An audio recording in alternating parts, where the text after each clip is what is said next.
تو اللہ تعالیٰ کو جو چیز سب سے زیادہ پسند ہے ایمان کے بعد، لا الہ الا اللہ محمد رسول اللہ کے بعد، وہ بندے کا صبر ہے۔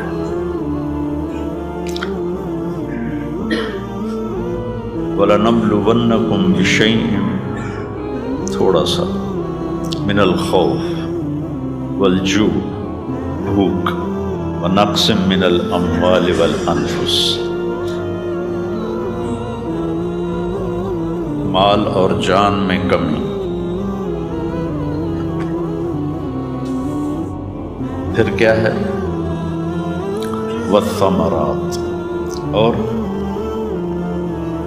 کاروبار میں کمی، کھیتیوں میں کمی، پھر کیا کرو؟ وَبَشِّرِ الصَّابِرِينَ، وَبَشِّرِ الصَّابِرِينَ، صبر والوں کو بشارت دے دو۔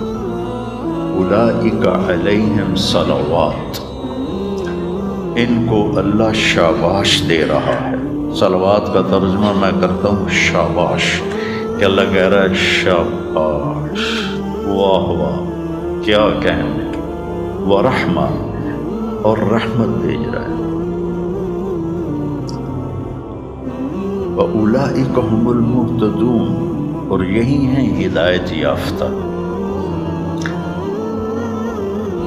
ایک دفعہ ابن القیم رحمہ اللہ کی اب تو نہ کتاب یاد ہے نہ پڑھا یاد ہے، سوائے ایک فغان بے شرر سینے میں باقی رہ گئی، سوز بھی رخصت ہوا جاتی رہی تاثیر بھی۔ تو انہوں نے تمام صفات ایمان کے ساتھ صبر کو قرآن سے دکھایا تھا۔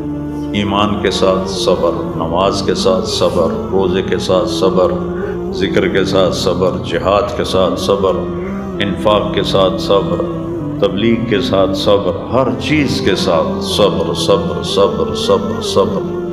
صبر انسان کے ایمان میں ایسے ہے جیسے جسم میں روح ہوتی ہے، روح نکل جائے تو جسم میت ہوتا ہے، ایمان میں سے صبر نکل جائے تو صبر بے جان ہو جاتا ہے۔ وَاسْتَعِینُوا بِالصَّبْرِ وَالصَّلَاةِ،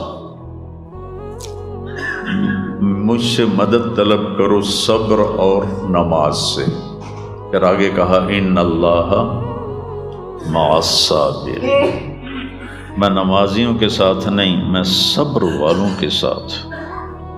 پھر صبر دو طرح کا ہے، ایک ہے جس پر ہمارا اختیاری کوئی، میرے سر میں درد ہے، اب بھی درد کے ساتھ بول رہا ہوں، ان بچوں کو چھٹیاں ہونے والی ہیں، اس لیے تھوڑی بات ان سے کہہ رہا تھا، تھوڑی تمہیداً کچھ اور باتیں آ گئی، تو میں کیا کروں؟ کسی سے لڑائی کروں؟ کسی ڈاکٹر کا گریبان پکڑوں؟ میرے لیے صبر کے سوا چارہ کوئی نہیں، مجھے صبر ہی کرنا ہے، اور اپنا دوا کھانی ہے، اگر اللہ اس میں شفا ڈال دے تو اس کی مرضی، نہیں ڈالی تو بھی اس کی مرضی پر راضی۔ یہ صبر ہے غیر اختیاری، اس پر بھی بہت بڑا اجر ہے۔ میرا جوان بیٹا میرے ہاتھوں سے نکل گیا، میں نے اپنے ہاتھوں سے اسے قبر میں اتارا، یہ صدمہ مجھے بھولتا ہی نہیں۔ ساری زندگی بڑی آزمائش، شہرت آپ کو نظر آتی ہے کہ بڑی واہ واہ ہو رہی ہے، بڑا یہ ہو رہا ہے وہ ہو رہا ہے، لیکن اس کے اندر اتنی آزمائشیں ہیں، اگر اللہ سے ڈر کے آدمی چل رہا ہو تو پھر اس میں اتنے امتحان ہیں کہ آدمی، کیا تو بچا بچا کے نہ رکھ اسے، تیرا آئینہ ہے وہ آئینہ، کہ شکست ہو تو عزیز تر ہے نگاہ آئینہ ساز میں۔ دل ایسے ہی پارا پارا ہو جاتا ہے، برداشت کر